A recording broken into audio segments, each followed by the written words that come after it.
Selamat sore pemirsa, Presisi Utama kembali hadir untuk Anda. Selama 1 jam ke depan kami juga telah menyiapkan sejumlah informasi terkini. Bersama saya Bribda Joysyunika, kita lihat dulu 3 berita utama sore ini. Kapolri Jenderal Polisi Listio Sigit Prabowo pimpin pelantikan perwira Polri di Setuk Palembang, Polri, Jawa Barat.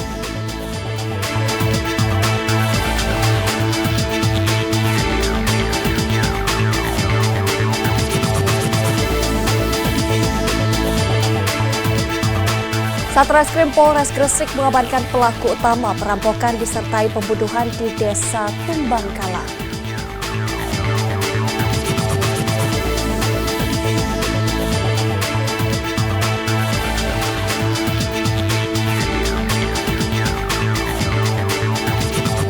Polres Metro Bekasi mengembalikan 10 unit sepeda motor hasil kejahatan kepada pemiliknya.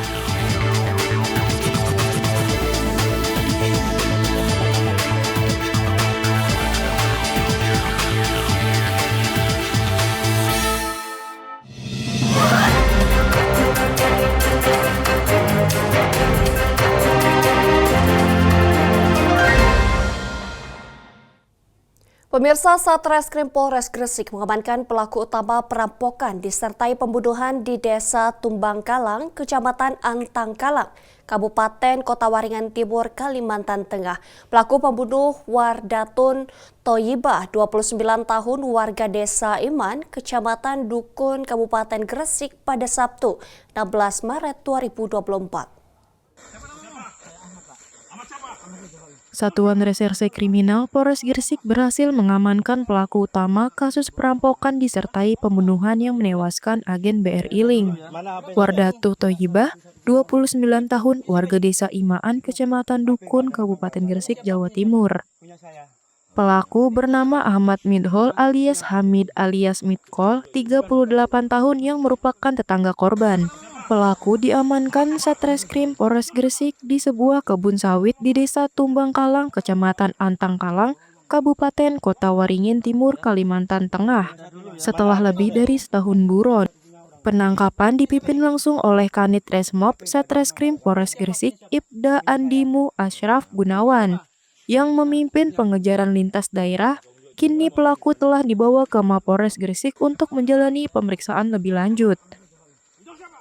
Dari Humas Polres Gresik, Polda Jawa Timur melaporkan untuk Polri TV. Ya pemirsa, untuk mengetahui bagaimana Satreskrim Polres Gresik mengamankan pelaku utama perampokan disertai pembunuhan di Desa Tumbangkalang, Kecamatan Antangkalang, Kabupaten Kota Waringin Timur, Kalimantan Tengah, saat ini kita telah terhubung dengan Kasatreskrim Polres Gresik, AKP Abid Wais Al-Karni Aziz. Selamat sore Pak Abid. Selamat sore Mbak. Baik Pak, bagaimana awal mula keberadaan pelaku pembunuhan ini dapat teridentifikasi Satreskrim Polres Gresik di wilayah Kabupaten Kota Waringin Timur, Kalimantan Tengah, Bapak? Siap, baik. Kami jelaskan Mbak terkait dengan temuan kami mengetahui keberadaan dari pelaku. Memang tersangka ini sudah 1 tahun lebih kami lakukan pencarian. Kami berkoordinasi dengan masyarakat maupun di wilayah-wilayah lain dengan mengirimkan daftar pencarian orang yang kami terbitkan pada saat proses penyelidikan. Dari informasi tersebut, alhamdulillah kami dari masyarakat di wilayah Kalimantan Tengah menginfokan kepada kami bahwasanya ciri-ciri dari pelaku ini diketahui berada di Kota Waringin Timur.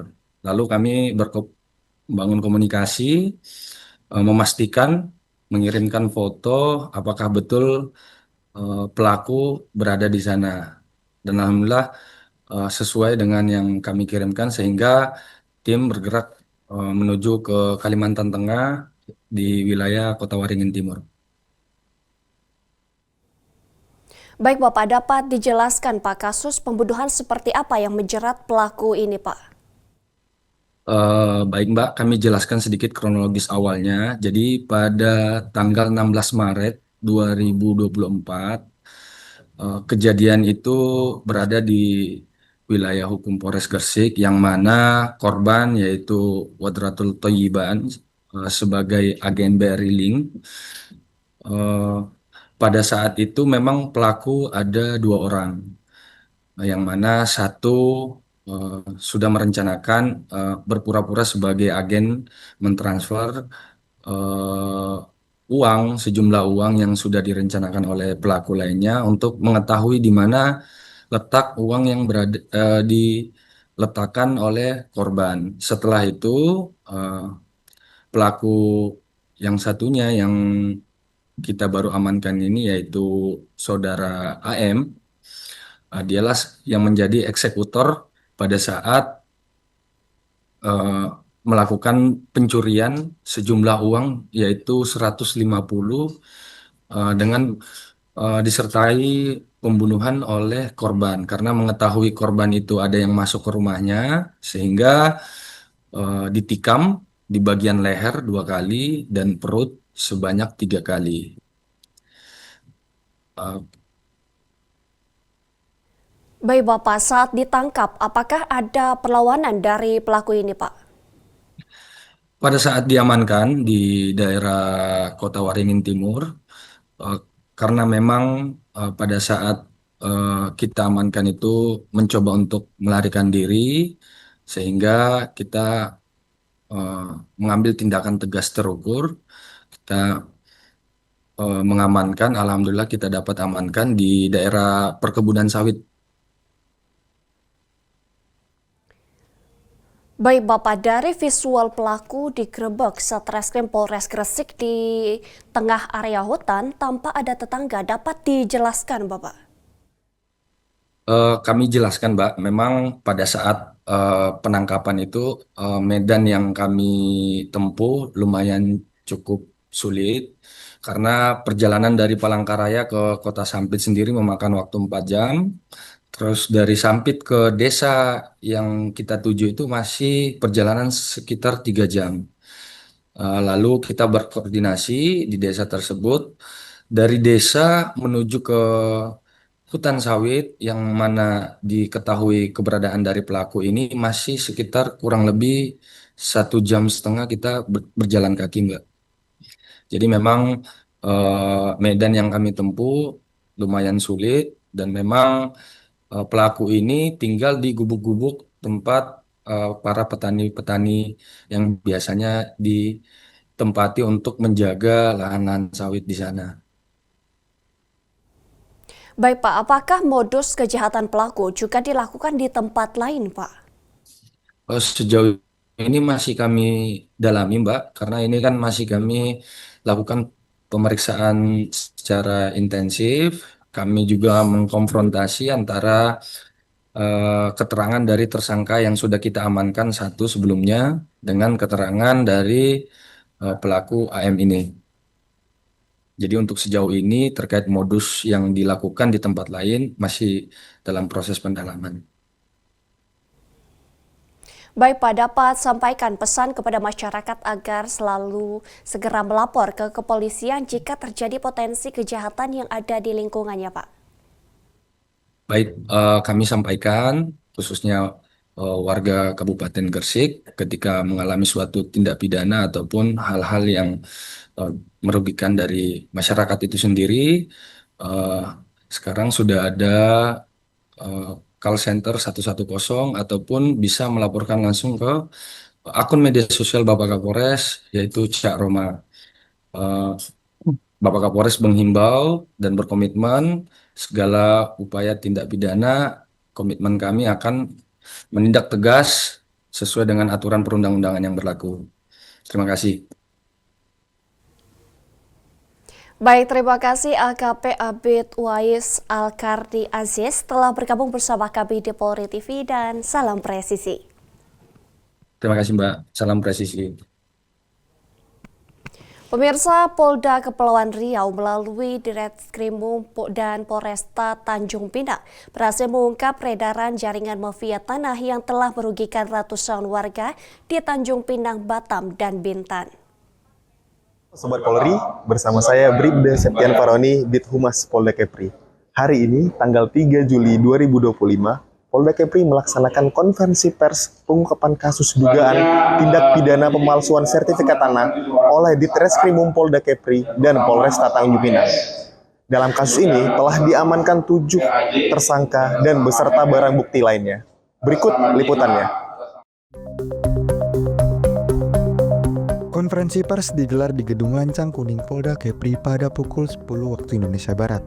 Dihadiri oleh Kapolda Kepri, anggota DPR Komisi 3, Kajati yang diwakili Aspidum Perwakilan BPN, pejabat daerah, Forkompimda, jajaran kepolisian serta media. Operasi sindikat berlangsung sejak 2023 hingga 2025. Sebanyak 247 korban individu dan badan hukum teridentifikasi telah menjadi target penipuan. Jaringan pelaku memalsukan total 44 sertifikat tanah yang terdiri dari 10 elektronik dan 34 analog serta beberapa dokumen BP Batam seperti 2 petak lokasi, 12 faktur UET, dan 2 dokumen resmi Briptakop. Pelaku mencetak sertifikat elektronik, memalsukan atribut resmi dan situs web, bahkan mengaku sebagai pejabat kementerian untuk meyakinkan korban. Kapolda Kepri menyampaikan apresiasi tinggi atas kerja keras di Treskrimum Polda Kepri dan Satreskrim Polresta Tanjung Pinang. Ia menegaskan bahwa Polda Kepri akan menindak tegas semua pihak yang terlibat dalam praktik mafia tanah. Kapolda juga menghimbau masyarakat untuk selalu berhati-hati dalam mengurus dokumen pertanahan, memastikan keaslian sertifikat melalui kantor pertanahan resmi, dan segera melapor jika menemukan kejanggalan. Kepala Kantor Wilayah Kementerian Agraria dan Tata Ruang Badan Pertanahan Nasional, Provinsi Kepri juga memberikan peringatan keras terhadap modus penjualan sertifikat tanah murah sekitar 3,5 sampai 4 juta per hektar yang menggunakan barcode dan titik geolokasi palsu. Sebaran temuan sertifikat palsu tercatat di Tanjung Pinang yaitu 17 analog, Bintan sebanyak 14 analog dan 3 elektronik, serta Batam sejumlah 3 analog dan 8 elektronik. Demikian laporan langsung dari Gedung Lancang Kuning Polda Kepulauan Riau. Saya Bribda Septian Faroni. Salam presisi. Pemirsa, Polres Metro Bekasi menunjukkan komitmennya dalam memberikan pelayanan terbaik kepada masyarakat dengan mengembalikan 10 unit sepeda motor hasil kejahatan kepada pemiliknya. Kegiatan tersebut dipimpin langsung oleh Kapolres Metro Bekasi Kombes Pol Mustafa di halaman Mapolres Metro Bekasi. Pengembalian kendaraan kepada masyarakat ini merupakan hasil dari pengungkapan kasus pencurian kendaraan bermotor oleh jajaran Satreskrim Polres Metro Bekasi. Telah melalui proses penyelidikan dan verifikasi kepemilikan, sepeda motor yang berhasil diamankan dikembalikan secara simbolis kepada pemilik sahnya. Para pemilik kendaraan yang menerima kembali motornya menyampaikan rasa syukur dan terima kasih atas kerja keras pihak kepolisian.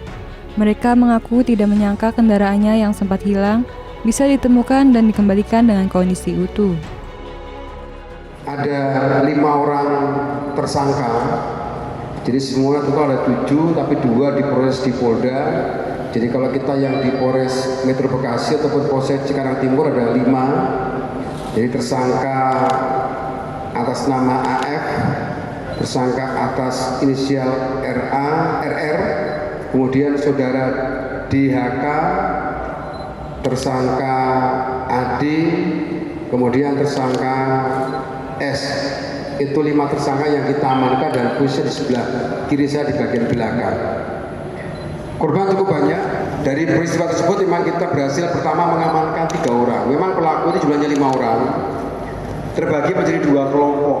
Kelompok pertama terdiri dari 3 orang dan kelompok kedua terdiri dari 2 orang.